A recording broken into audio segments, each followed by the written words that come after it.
Vítam vás v našej relácii, kde sa budeme venovať dôležitej téme, globálnemu otepľovaniu. Dnes sme tu s naším AI asistentom Alinou, ktorá nám pomôže s odpovedaním na niektoré otázky. Začnime teda. Ako by ste ako AI definovali globálne otepľovanie? Globálne otepľovanie je dlhodobý trend zvyšovania priemernej teploty Zeme.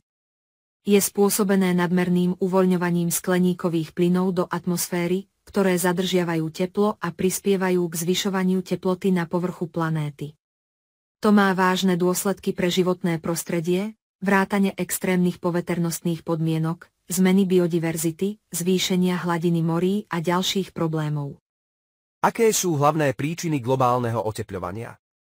Hlavnou príčinou globálneho otepľovania je emisie skleníkových plynov, najmä oxidu uhličitého, metánu a oxidu dusičitého. Tieto plyny sa uvoľňujú pri spaľovaní fosílnych palív, ako je ropa, uhlie a zemný plyn, pri priemyselných procesoch a pri roľníckych činnostiach. Deforestácia a ničenie pralesov tiež prispievajú k uvoľňovaniu CO2 do atmosféry. Ako by sme mali riešiť problém globálneho otepľovania? Riešenie globálneho otepľovania vyžaduje kombináciu opatrení na zníženie emisí skleníkových plynov a adaptáciu na zmeny, ktoré už nastali. Medzi opatrenia patria prechod na obnoviteľné zdroje energie, efektívnejšie využívanie energie, zlepšenie energetickej účinnosti, ochrana a obnova ekosystémov, podpora udržateľnej mobility a mnoho ďalších iniciatív. Spolupráca na medzinárodnej úrovni je tiež nevyhnutná, pretože globálne otepľovanie je problém, ktorý nemá hranice.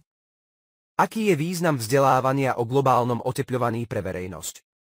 Vzdelávanie o globálnom otepľovaní je kľúčové, pretože verejnosť musí mať dostatok informácií a vedomostí na pochopenie vážnosti problému a na podporu opatrení na jeho riešenie. Vzdelávanie nám pomáha pochopiť príčiny a dôsledky globálneho otepľovania, ako aj spôsoby, ako sa môžeme individuálne i kolektívne podieľať na jeho zmiernení. Vzdelávanie o globálnom otepľovaní by malo byť súčasťou vzdelávacieho systému a dostupné pre všetky vekové skupiny. Aký je vplyv globálneho otepľovania na biodiverzitu a ekosystémy? Globálne otepľovanie má vážny vplyv na biodiverzitu a ekosystémy. Zvyšovanie teploty ovplyvňuje životné prostredie a môže viesť k zmene rozšírenia druhov, migrácií a vymieraniu rastlín a živočíchov. Zmeny v teplote a zrážkach môžu ovplyvniť rastliny, živočíchy a ich vzájomné interakcie, čo má dôsledky pre potravné reťazce a ekosystémové služby, ako je opeľovanie, zadržiavanie vody a regulácia klímy. Ako sa vesmírne technológie môžu podieľať na monitorovaní globálneho otepľovania? Vesmírne technológie majú dôležitú úlohu pri monitorovaní globálneho otepľovania. Satelity môžu poskytovať dôležité informácie o zmenách teploty, úbytku ľadovcov, rozlohe lesných porastov a ďalších environmentálnych faktoroch.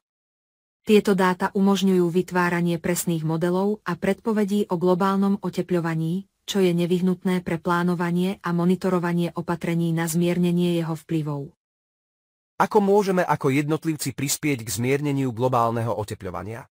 Jednotlivci môžu prispieť k zmierneniu globálneho otepľovania rôznymi spôsobmi. Môžeme začať tým, že znížime svoju spotrebu energie a využívame obnoviteľné zdroje energie.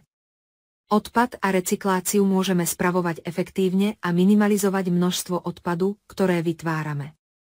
Podporovanie udržateľnej mobility, ako je používanie verejnej dopravy alebo jazda na bicykli, je tiež dôležitá.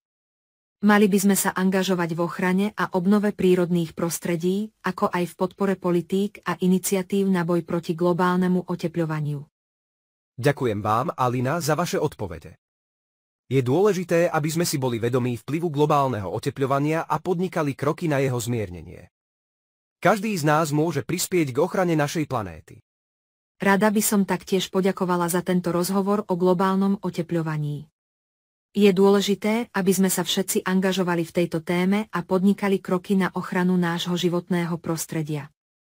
Spoločným úsilím môžeme dosiahnuť pozitívne zmeny a zabezpečiť udržateľnú budúcnosť pre nás i pre nasledujúce generácie.